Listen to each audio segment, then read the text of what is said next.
Տեր Արամ, այսօրվա իրադարձությունների հետ կապված ենք ուզում ձեր մեկնաբանությունները լսել, որովհետև Դանիել Իոնիսյանը, ով դատախազություն ներկայացրել էր բողոք, ձեր հարցազրույցի հիման վրա էր ներկայացրել, այնուամենայն դեպս այսօր այդպես պնդեց։ Այսօրվա իրադարձություններով պայմանավորված ինչպես եք մեկնաբանում։ Անակնկալ էր ինձ համար առավոտյան, երբ որ լրատվամիջոցների զանգը ստացա եւ իմացա, որ Արագածոտնի թեմում որոշակի իրավիճակ է ստեղծված, այս մասով ճիշտ ասած այնպես չի, որ այս ամեն ինձ համար հաճելի է տեսնելը առհասարակ ինչ է կատարվում, հոգևորական եղբայրներիդ, ընկերներիդ հետ կապված ինչ դեպքեր են տեղի ունենում, ցավալվում, բայց ես ավելի շատ կուզենայի խոսել առհասարակ եկեղեցու խնդիրների մասին եւ երբ որ բարձրաձայնել էի այս ամենը, ես ավելի շատ ակնկալում էի, որ այս ընթացքում մեզ ավելի շատ լուծումներ կառաջարկեն, որովհետեւ հենց լուծումներ ունենալու համար էր, որ ես այս ամենը ասել էի, գիտեք, մեր հասարակության մեջ հետեւյալ մտածումը կա, որ ով կփորձի խոսել որևէ բանի մասին, ուրեմն ատում է, չի սիրում, հա, եթե բարձրաձայնել է։ Բայց ես կարծում եմ, որ այն ինչ որ ես ասել եմ, սա ոչ թե եկեղեցին ատելու մասին է, այլ հակառակը եկեղեցին սիրելու մասին է։ Եվ ես սա չեմ արել նրա համար, որ եկեղեցին պախարակեմ, ես ասա արել եմ նրա համար, որ հակառակը այն խնդիրները, որը ոչ միայն ինձ է խանգարում, այլ նաև իմ հոգևոր եղբայրներին, դրանք գտնեն իրենց լուծումները, որովհետև վերջապես այն մարդը, ով որ չունի խաղաղություն, այդ մարդը նաև չի կարող արարել։ Իսկ խաղաղության մասին խոսելիս ես պիտի հաստատեմ, որ տարի եւ կես իսկապես եկեղեցու ներսում ես իմ խաղաղությունը կորցրել եմ, ամենատարական հարգանքը եւ վերաբերմունքը ոչ որպես մարդ, այլ նաեւ որպես հոգեվորական, որպես ակնկալել եմ ունենալ եկեղեցական իշխանություններից եւ ուղղակի ոչ թե բարձրաձայնել եմ մի բան, որը որ գոյություն չունի կամ հորինած է այդ ամենը, բայց ուղղակի ես բարձրաձայնել եմ եւ հիմնական քննադատությունները նրա մասին չէր, որ ես սխալ եմ ասում, այլ նրա մասին, որ առհասարակ ես ասում եմ, իսկ որևէ բան փոխելու համար, այո, առաջինը պետքա ասվի, մի բան էլ կա, որ հաճախ մեր մամուլը շրջանառում է, որ ինչու ընտանիքի ներսում չասեցի, հավատացեք, ես անկեղծ եմ ասում, ինչքան դռներ որ եղել են, բախելու եկեղեցականներից ներս, ծիրից ներս, որ կարող էին իրենք այս հարցերը լուծել, բոլոր դռները բախված է, բոլորին խնդրել եմ, հա, որ այս հարցի լուծումը տան, եթե շարունակեի լռել, այդ լռությունը կբերեր ուղղակի իմ քահանայական լռությանը, իսկ ես չէի ուզում, որպեսզի այն շնորհները, որ Աստծուց ստացել եմ, եւ ոչ միայն ես, այլ նաեւ բոլոր այն մարդիկ, ովքեր որ իմ ծառայությունից օգտվել են, հա, ես քարոզել եմ նրանց, սուրբ գիրքն եմ սովորեցրել, աղոթել եմ սովորեցրել, նաև այս մարդկանց պահանջն է եղել, որպեսզի ես չլռեմ, եւ այդ մարդիկ ամեն պահի պատրաստ են, հա, նորից իրենց աջակցությունը հայտնելու, եթե ես որևէ ծանր հոգևոր հանցանք գործած լինեի, ես համաձայն էի, որ ժամ առաջ իսկապես ինձ կարգալույց անեին, ես երևի ինքնասիրությունս ինձ թույլ կտար, որ ես ինքս հելնեի ու եկեղեցուց գնայի, հա, օր առաջ, ժամ առաջ եւ բանը չհասներ նրան, որ ինձ ուղղակի վռնդեին կամ հեռացնեին, բայց հավատացեք, իհարկե ամեն մարդ էլ մեղք ունի, ես չեմ ասում, որ ես անմեղ եմ, բայց այդ մեղքերը այնպեսին չէին, որ ես պետք է այսօր ընկնեի։ Այս հարցը ինձ շատ կարևոր է, հա, որ դուք ինձ տվեցիք։ Դրանից առաջ, այո, համեմատաբար ավելի խաղաղ եմ եղել, գիտեք, նաև ներողամտության հարցը կա, մենք եկեղեցականներ ենք, մենք ճեմարանական տարիներին մեզ սովորեցրել են, որ դիմացինի նկատմամբ պետքա ներողամիտ լինես, պետքա նաև խոնարհ լինես, իսկ խոնարհությունը, ինքդ քո մեջ գնահատում ես քո խոնարհ լինելը այն ժամանակ, երբ որ դու փորձել ես դա անել, ամիսներ շարունակ, անգամ տարիներ շարունակ եւ ամենավերջում դիմացինը դա գնահատում է։ Այ երբ որ դիմացինը քո խոնարհությունը գնահատում է, գալիս է մի պահ, որ դու ուրախանում ես ավետարանական խոսքը, որ այո, Երանի խոնարհներին, իր քրոջ որդու, եւ գիտեք, սա էլ եմ ուզում, որ մեր հանրությունը իմանա, որովհետեւ ասում էին գնայր կաթողիկոսի մոտ, խոսեիր, ասեիր, ես գնացել եմ ամենայն հայոց կաթողիկոսի մոտ, ես իմ հարցով նաեւ նրա հետ եմ խոսել եւ իսկապես այն պատասխանը, որ տվել է ամենայն հայոց կաթողիկոսը ինձ համար գոհացուցիչ է եղել, բայց դրանից հետո շարունակվող պատիժները ինձ հուշեցին երկու բան կամ իր քրոջ որդին, որը մեր թեմի առաջնորդն է, չի հարգում ամենայն հայոց կաթողիկոսի խոսքը եւ սա հստակ վերաբերմունք է հենց ամենայն հայոց կաթողիկոսի նկատմամբ կամ չարությունը այնքան մեծ է իմ անձի հետ կապված, որ պատրաստ չեն ներել անգամ ամենայն հայոց կաթողիկոսի խոսքից հետո։ Ներողություն, պիտի մեջ բերեմ իմ խոսքերը չեն, հանրությունը սոցիալական էջերում նաև ձեր հոգևոր եղբայրները ձեզ Դավաճան եւ Հուդան նորից եմ կրկնում մեջ բերում եմ, այդպես են անվանում, ձեր պատասխանն է ուզում լսել։ Այո, եթե ես Դավաճան եմ կամ Հուդան, առաջինը պետք է հասկանալ ինչին եմ դավաճանել, հոգևոր եղբայրներին այս դեպքում։ Եվ երկրորդը ում եմ դավաճանել։ Եթե ես Հուդան եմ, պետք է փնտրենք Քրիստոսին, որովհետև Հուդան դավաճանեց Քրիստոսին, ես էլ այդ նույն հանրությանը հարց ունեմ. ով է Քրիստոսը նրանցից, որ ես էլ Հուդան եմ։ Եթե իրենք կասեն ով է Քրիստոսը, ես կհամաձայնեմ, որ ես Հուդան եմ։ Որակում են տալիս այսպես ասած։ Ցանկացած որակում տալուց առաջ մարդը պետք է խորը վերլուծություն անի եւ միայն ասելու համար չպետք է ասի։ Մենք դիմացինին կարող ենք որևէ բառ ասել, նեղացնել կամ վիրավորել, բայց դա կարող է դիմացինին չվիրավորել, որովհետեւ դիմացինը անալիզ անելու հնարավորություն ունի իր մեջ։ Տեսեք, այն ինչ որ ես ասել եմ եկեղեցական խնդիրների մասին, մեր եկեղեցուց ներս եղած։ Դեռ չի գտնվել մի հոգևորական, որ կկանգնի ու կասի սուտ է խոսում։ Նման բան եկեղեցում չկա։ Միակ բանը, որ ասել են, դու դեմ ես գնում եկեղեցուն, ես ուզում եկեղեցին մենք հասկանանք, ինչ է նշանակում դեմ եմ գնում եկեղեցուն։ Այն խնդիրները, որ կան եկեղեցու մեջ, ես դրա մասին ուղղակի բարձրաձայնել եմ, ասել եմ, թող մեկը կանգնի եւ ասի, որ այդ խնդիրները եկեղեցու մեջ չկան։ Այն ինչ որ ես ասել եմ իսկապես այդպես է, այդ խնդիրները եկեղեցու մեջ կա եւ այդ խնդիրները օր առաջ, ժամ առաջ լուծում է պահանջում, որովհետեւ այդ լուծումը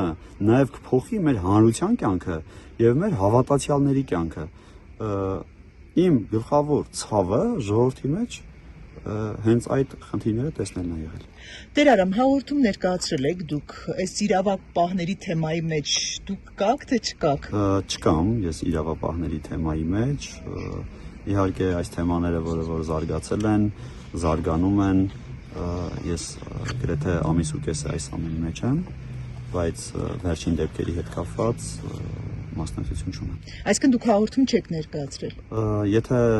մամուլով շրջանառվող լուրերին էլ հետևեք, տեսնեք, որ Հայաստանում կան նաև այսպես ընկերություններ, կամ կազմակերպություններ, ովքեր որ հետաքրքրված են, թե ինչ է կատարվում եկեղեցու մեջ եւ փորձել են նաև պարզաբանումներ ունենալ եւ այդ հարցերը հենց իրենք են բարձրացնում։ Դուք քննչական հրավիրվել եք, դուք կոնկրետ հրավիրվել եք։ Քննչական չեմ հրավիրվել, որևէ մեկ ինձ չի զանգել, դատախազություն չեմ գնացել, այսինքն այս ամենը առանց ճշտելու ինձ հետ կապելը ես չեմ ուզում որակումներ տալ, բայց ճիշտ չեմ համարում, որովհետև ինֆորմացիան եւս սնունդ է եւ այդ սնունդը կարող է լինել օգտակար եւ վնասակար։ Վերջապես, եթե դու գործ ունես քո հանրության հետ եւ նրան սիրում ես, դու պետք է նաեւ մաքուրը նրան մատուցես, որ այդ մարդը իսկապես բուն խնդրի հետ կապված, էության հետ կապված հասկանա թե ինչ է կատարվում եւ չմեղադրի նրան, ով որ մեղադրելու չի, եւ չարթարացնի նրան, ում որ պետք է մեղադրել։ Ուղղակի դուք այսօր մարզի միակ թեմի միակ հոգևորականն եք ով ազատության մեջ էր, մենք եկեղեցիներով շրջեցինք, հոգևորականները բոլորը հրավիրվել էին քննչական կոմիտե, ենթադրում եմ, որ դրա ճիշտ ասած տեղեկություններ չունեմ։ Մոտ 10։ Մոտ 10-ը, մեր թեմում, եթե չեմ սխալվում, 22 հոգևորական է։ Այո, 21 կամ 22 հոգևորական։ Կեսը, թե ինչու են հրավիրվել, Ես էլ ձեզպես տեսեք, ես այս ամիսների ընթացքում մեր հոգևորական եղբայրներից, ընկերներից զանգեր չեմ ստացել, այսինքն նրանք բոլոր կապերը ինձ հետ խզել են։ Ձեզ հետ աշխատող Տեր Սարգիսը նույնպես խզել է ձեզ Չէ, հետ։ Տեր Մանուկը։ Տեր Սարգիսը ինձ հետ կապերը չի խզել, մենք միասին նորմալ բարյադերացական հարաբերություններ ունենք։ Տեր Մանուկի մասով որոշակի խնդիր ունենք, որովհետև այս ընթացքում, երբ որ այս դեպքերը, գործողությունները տեղի էին ունենում, կատարվում էին թեմի մակարդակով, թեմի առաջնորդի մակարդակով, անձիս նկատմամբ այս սրտացավ Տեր Մանուկը երբևէ մեկ զանգ ինձ չի արել կամ փորձանի գալ հասկանալ խնդրի էությունը ինչում է, ինչով կարող է ինքը օգտակար լինել։ Դա է պատճառը, որ դուք թույլ չեք Եվ տվել։ չէ, դա չի եղել պատճառը։ Ինքը միջև Մուղնիում ժողովը տեղի կունենար, թեմական ժողով է տեղի ունեցել Մուղնիում։ Դրանից առաջ մեկ շաբաթ ծառայել է այստեղ, մենք միասին աղոթք ենք արել որպես եղբայրներ, ես իրեն շատ լավ եմ ընդունել, դիմավորել, ճանապարհել, դրա մասին վստահ եմ ինքը եւս կհաստատի, բայց Մուղնու ժողովին ի զարմանս ինձ այդ հոգևորականը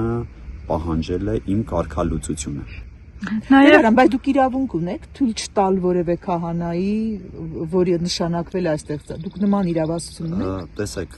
իրավասությունների մասով դեռ չեմ ուզում կանոնական, հա, Չէ, եկեղեցու դուք դա արել իրավունքի եք, չէ, մասին բայց- խոսեմ, բայց դուք հարց եք տվել, ես կուզեմ այդ հարցին ամբողջական պատասխան տալ, որովհետև հանրությունը սրա մասին պետք է իմանա, սա շատ կարևոր է։ Եվ այդ հոգևորականը Փրփուրնի շրթին պահանջել է, որ Տեր Արամը պետք է եկեղեցում չմնա։ Այդ այն դեպքում, երբ որ ես չեմ ասում ինքը իրավունք չունի իր կարծիքն արտահայտելու, բայց ինքը արդար կլիներ այն դեպքում, երբ որ փորձեր գոնե գետի մեկ անգամ այս հարցին լուծում տալ։ Գոնե ինձ հետ խոսել, հասկանալ, որ ես ընդդիմանում եմ եկեղեցական իշխանության, եւ կարևոր է ընդդիմանում եմ եկեղեցուն, թե ընդդիմանում եմ եկեղեցու մեջ գործող անհատներին եւ ինչի համար։ Եթե դուք այս ամիսու կեսվա կամ 2 ամսվա ընթացքում իմ խոսքի մեջ կնկատեք գետ մեկ նախադասություն, որ ես եկեղեցական օրենքներին եւ կանոններին դեմ մի բան եմ արտահայտվել, ես կխնդրեմ, որ ձեր լրատվամիջոցները դրա մասին ուղղակի իրենց կայքերում, էջերում տեղադրեն, ես պատրաստ եմ ներողություն խնդրել։ Չէ, ներեցեք հարցին պատասխանեք, բայց դուք իրավունք ունեք քահանան, անելու։ որը նշանակվել է այստեղ, նրան ասել կամ եկ կամ մի արի։ Դուք նման իրավասություն ունեք, դուք քահանա եք այնպես, ինչպես ինքը, չէ։ Այո, բայց ես ուզում եմ ձեզ մի բան հիշեցնել։ Դուք ունեք նման իրավունք, Տեր Արամ։ Դա ես փորձում ձեր հարցին Դուք այս շատ երկար է հարցին չեք պատասխանում։ Եթե լսեք, ես ձեր հարցին կպատասխանեմ։ Բոլորս էլ լավ հասկանում ենք, որ Տեր Մանուկի գալը բարի նպատակ չի հետապնդում։ Ես չեմ հասկանում։ Թե Ինչ նկատի ունեք։ Ներսի մարդ չեք դրա համար։ Բայց դուք Ինչ ունեք նկատի նման ունեք, իրավունք, բայց- դուք կանոններից եք խոսել ձեր գրառումներում, դուք կարգ ու կանոնից եք խոսում, Տեր Արամ։ Իսկ դուք նման իրավունք Ես ունեիք։ ինչ որ ասել եմ իրեն, ես փոխանցել եմ իմ ժողովրդի խոսքը։ Այսինքն դուք ուզում եք ասել ժողովուրդն է դեմ Տեր Մանուկին, ոչ թե դուք։ Այո, ժողովուրդը Ներեցեք։ ժողովուրդը քանի որ իմացել է, որ Տեր Մանուկը նմանատիպ նախաձեռնությամբ հանդես է եկել իրենց հոգևոր հոր հասցեին, դրա համար էլ տվյալ քահանային արդար հոգևորական չի համարում եւ անարդար մեկին էլ որպես իրեն առաջնորդ այս համայնքում չի ուզում ընդունել եւ այս պարագային ես իրեն փոխանցել եմ ժողովրդի խոսքը, իսկ ժողովրդի խոսքը պետք է հարգել։ Շատ է, Տեր Արամ, դուք հարցազրույցում ասում եք, որ մի հարց է Ես տամ փորձեմ վերջ։ իր հարցին պատասխանել։ Դուք հարցազրույցում ասում եք, որ այսինքն ձեր կամքով չի, որ հավաքներին մասնակցել եք, դուք ճնշողի անունը չեք տալիս, դա թեմի առաջնորդն է։ Այստեղ կանոնները արդեն պետք է հիշել, որովհետև որևէ մեկ հոգևորական կարծում եմ ինքնագլուխ ցույցերի չեր մասնակցի եւ Կարելի թե չէր մասնակցի։ որովհետև տեսեք մասնակցել այդ ամենին կնշանակեր մանավանդ եթե դու համազգեստով ես դու եկեղեցին ես ներկայացնում այս պարագային առանց թույլտվության դու եկեղեցին չես կարող ներկայացնել Այսինքն թեմի առաջնորդն է եղել։ իհարկե որ թեմերը որ մասնակցել են հստակ հրահանգ եղել են Ըստ էս քահանաներին ինչ են այդ դեպքում կանչել քնչական Օրինակ Տեր Սարգիսը, որը ձեզ հետ է Ես աշխատում։ առավոտվանից զանգում եմ Տեր Սարգիսին, այսինքն ժամը 12-ից արդեն փորձել եմ զանգեր անել, բայց անհասանելի է եղել։ Դե այն ձեր նախորդ խոսակցությունից ասացից կարող եմ ենթադրել, որ կաթողիկոսը մի բան է ասել ձեզ, բայց իր քրոջ եղբայրը Քրոջ որդին, այո, չի լսել կաթողիկոսի, այո, այլ գործողություններ է արել։ Ես իդեպ այո, ավելի մանրամասն կուզեմ սրա մասին խոսել, ամենայն հայոց կաթողիկոսն ինձ ասաց, որ կգնաս թեմի առաջնորդից ներողություն կխնդրես, եւ ես որպես ամենայն հայոց կաթողիկոս ասում եմ, որ դու քո ծառայությունը հանգիստ քո եկեղեցում կունենաս, կբերես եւ այլևս խանգարող հանգամանքներ չեն լինի։ Դրանից առաջ իհարկե պատիժներ ա եղել, ես անցել եմ այդ պատիժների միջով, օրինակ որ եկեղեցում իրավունք չունեի ծառայություն իրականացնելու, պսակադրություններ կատարելու, մկրտություններ կատարելու, աղոթքներ կատարելու մարդկանց համար։ Ինչի համար են այս պատասխանները, ինչ պատճառաբանություն։ Օրինակ պատճառաբանություններից մեկը այն էր, որ ես թող այդ երեխայի ծնողները ինձ ներեն, իհարկե ես սա հասկանում եմ, որ պատճառը չէ, այլ առիթ է, որ մի երեխայի մկրտություն է արել, ով որոշակի, այսպես խնդիրներ ուներ եւ իր ծնողները հավատում էին, որ այդ մկրտությունից հետո այդ երեխայի մոտ ամեն բան ավելի լավ կլինի, իսկ երեխան եկեղեցում արարողության ժամանակ որևէ կերպ ինձ չէր ենթարկվում։ Հայտնի տեսանյութն է։ Այո, լացում էր այդ երեխան, խեղդվելով, փորձում էր դուրս գալ եկեղեցուց եւ ես այդ ժամանակ որպես նաեւ ծնող, ով ունի 2 դուստր եւ նաեւ երեխայի լացը, որ այդ բանին նաեւ ազդում էր ինձ վրա, որպես հոգեվորական, որպես ծնող, դրական իմաստով եմ ասում եւ փորձում էի ամեն բան անել, որ այդ մանուկը չլացի։ Ես այդ մկրտության բթնոցը, որի մեջ որ մյուրոնն է, իմ ձեռքում բռնած դրել էի խաղալիքի մեջ։ Միայն դրա համար պատիժներ։ Դրա համար այդպես այդ պատիժը եղել է, հետո շարունակվել է այդ պատիժները։ Ինչ ասել կուզեմ, որ յուրաքանչյուր մարդ ունի համբերություն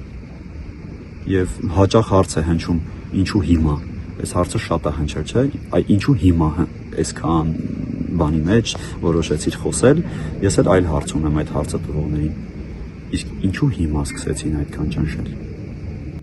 Կարող է, որովհետև քաղաքական ենթատեքստ են տեսնում, որովհետև Նիկոլ Փաշինյանի եւ ընդհանրապես հայտարարությունները իշխանամետ ուժի եկեղեցու դեմ ավելի շատացել են եւ ոնց որ սինխրոն եղավ եւ ձեր հայտարարությունները եւ իշխանության։ Ամեն բան սկսվել է հայտարարություններից առաջ, կամ այդ ինչ որ սկսվել է հայտարարություններից առաջ, այդ ամեն ինչն է բերել հայտարարություններին։ Նկատի ունեմ ձեզ։ Այսինքն Աննա Հակոբյանի այցի հետ եք դուք կապում։ Ինչը այդ ամենը։ Ճնշումները։ Դրա մասին մեկ անգամ չէ որ ինձ ասել են։ Բայց դուք Այսինքն նետ եք դրա հետ եք կապում։ Ինձ հաճախ ասել են, որ ես նիկոլական եմ։ Իսկ դուք նիկոլական եք։ Ես եկեղեցական եմ։ Եվ ձեզ ասեմ ավելին։ Դուք կարգապահական հանձնաժողով չեք գնալու։ Հեսակասան։ Լինել եկեղեցական նշանակում է լինել բոլորինը։ Եվ բոլորն են քոնը։ Ես 5-րդ ալիքին երբ ուզում էի հարցազրույց տալ,